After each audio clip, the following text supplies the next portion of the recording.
Welcome to Penrose Learning, where we make understanding easy. In this video, I will explain how to fix a Kia Sportage fan belt. First, gather your essential tools.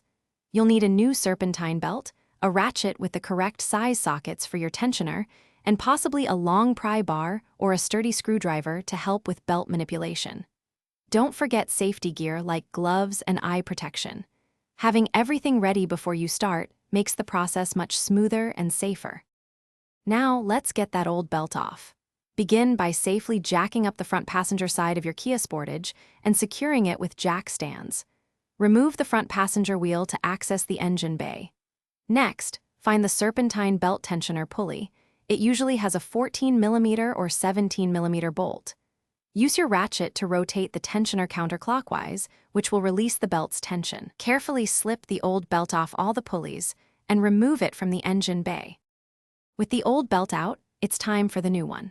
First, always compare your new belt to the old one to ensure they are the exact same length. This prevents issues. Next, consult your Kia Sportage's belt routing diagram. This diagram is crucial for correctly threading the belt around all the various pulleys.